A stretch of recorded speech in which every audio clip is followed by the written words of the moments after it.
سجدہ سہو کب کیا جاتا ہے، کیسے کیا جاتا ہے، کیوں کیا جاتا ہے؟ اس میں سے اکثر لوگ جانتے ہیں، بلکہ سبھی جانتے ہوں گے کہ سجدہ سہو السلام علیکم ورحمۃ اللہ۔ سجدہ سہو کب کیا جاتا ہے؟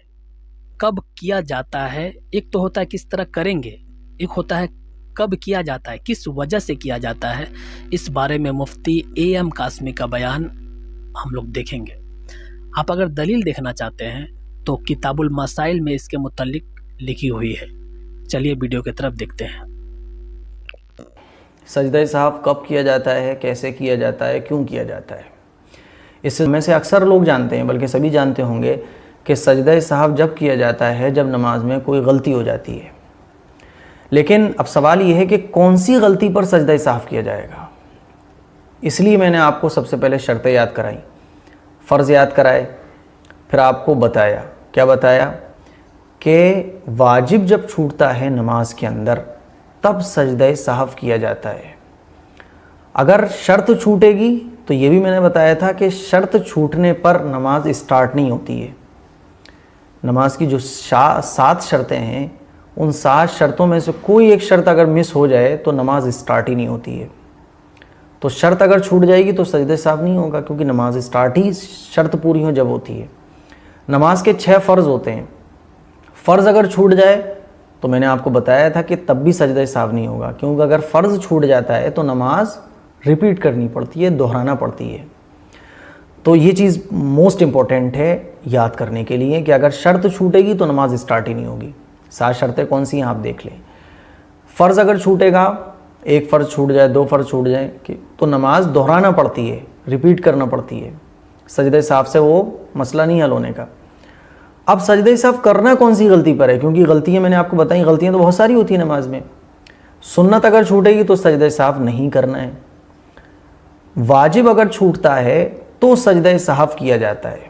اب واجب کون کون سے ہیں نماز کے، بس وہی بتانا ہے۔ تو جب آپ شرط سمجھ گئے، فرض سمجھ گئے، اور یہ بھی سمجھ گئے شرط چھوٹنے پر نماز شروع ہی نہیں ہوتی ہے، اسٹارٹ نہیں ہوتی ہے، فرض اگر چھوٹتا ہے تو نماز دہرانا پڑتی ہے، واجب اگر چھوٹتا ہے اب سجدہ سہو کرنا ہے۔ واجب اگر چھوٹتا ہے نا تو سجدہ سہو کیا جاتا ہے، اگر سنت چھوٹ جائے تو سجدہ سہو نہیں کیا جاتا ہے۔ فار ایگزامپل سبحانک اللہم و بحمدک و تبارک اسمک، یہ پڑھنا سنت ہے نماز کے اندر۔ اب آپ نے نیت باندھی اور آپ سبحانک اللہ پڑھنا بھول گئے یا بھول گئیں، اور ایسا ہوتا بھی ہے، تو اب گھبرانے کی کوئی ضرورت نہیں ہے، سجدہ سہو کرنے کی کوئی ضرورت نہیں ہے، کیونکہ سبحانک اللہ پڑھنا یہ سنت ہے۔ سبحانک اللہ کے بعد اعوذ باللہ من الشیطان الرجیم بسم اللہ الرحمن الرحیم یہ پڑھنا یہ بھی سنت ہے۔ تو اگر یہ چھوٹ جائے تب بھی سجدہ سہو نہیں کیا جائے گا۔ تو یہ چیز نوٹ کرنے کی ہے اور موسٹ امپورٹنٹ ہے سمجھنے کے لیے کہ نماز کے اندر سجدہ سہو اس غلطی پر کیا جاتا ہے جب کہ واجب چھوٹ جائے، تو واجب کے چھوٹنے پر سجدہ سہو کیا جاتا ہے۔ اس کے علاوہ سنت اگر چھوٹ جائے تو سجدہ سہو نہیں ہوگا، فرض اگر چھوٹ جائے گا تو نماز دہرانا پڑے گی، شرط اگر چھوٹ جائے گی تو نماز اسٹارٹ ہی نہیں ہوگی۔ اب دیکھیں آپ، ہم نیت باندھتے ہیں، نیت باندھنے کے بعد سب سے پہلے کیا پڑھتے ہیں؟ الحمدللہ رب العالمین پڑھتے ہیں، تو اس کو کہتے ہیں سورہ فاتحہ۔ تو نماز کی اسٹارٹ کرتے ہی سب سے پہلے سبحانک اللہ کے بعد سورہ فاتحہ پڑھنا واجب ہے۔ کبھی کبھی کیا ہوتا ہے کہ ہم نے نیت باندھی اور سبحانک اللہم بھی پڑھ لیا، سبحانک اللہ کے بعد الحمد ہم بھول گئے اور سورت پڑھنا شروع کر دی، تو ہم یہ جو بھول گئے تو سورہ فاتحہ پڑھنا واجب ہے۔ جب سورہ فاتحہ کو ہم بھول گئے تو اب ہمیں سجدہ سہو کرنا پڑے گا۔ نماز کے بالکل آخری رکعت میں ہم سجدہ سہو کریں گے اور نماز اپنی کمپلیٹ کر لیں گے۔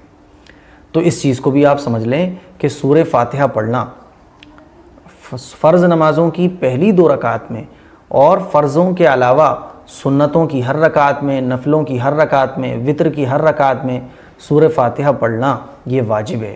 اگر سورہ فاتحہ پڑھنا بھول جائیں ہم تو پھر آخری رکعت میں سجدہ سہو کریں گے اور نماز کو کمپلیٹ کر لیں گے۔ اب اسی طریقے سے آپ سمجھیں کہ سورہ فاتحہ کے بعد سورت پڑھنا، سورہ فاتحہ کے بعد کوئی سورت پڑھنا، اگر چھوٹی سورت ہم پڑھ رہے ہیں تو چھوٹی کم سے کم 3 آیتیں ہونا چاہیے۔ چھوٹی اگر ہم سورت پڑھ رہے ہیں تو کم سے کم 3 آیتیں ہونا چاہیے، جیسے قل هو اللہ احد اللہ الصمد لم یلد، یہ چھوٹی سورت ہے تو اس میں 3 آیتیں، یا ہم چھوٹی کوئی پڑھنا چاہ رہے ہیں تو 3 آیتیں کم سے کم، چھوٹی 3 آیتیں اور بڑی 1 آیت، یہ نماز میں پڑھنا ضروری ہے۔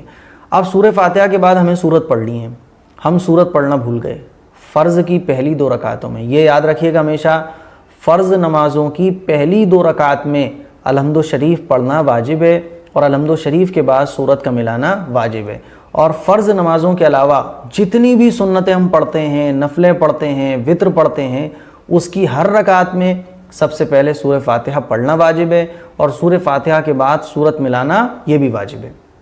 فار ایگزامپل ہم نے نیت باندھی، نیت باندھنے کے بعد ہوتا ہے ایسا کہ ہم نے الحمد شریف بھی پڑھ لی اور سورت ملانا بھول گئے، رکوع میں چلے گئے، تو اب رکوع سے اٹھنے کی ضرورت نہیں ہے کیونکہ سورت ملانا واجب ہے۔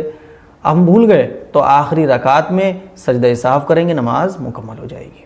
اسی طریقے سے ہم پڑھ رہے تھے دوسری رکعت میں ہم نے الحمد شریف پڑھی، الحمد شریف کے بعد سورت ملانا بھول گئے تو کوئی بات نہیں ہے، آخری رکعت میں سجدہ سہو کریں گے اور نماز کمپلیٹ کر لیں گے۔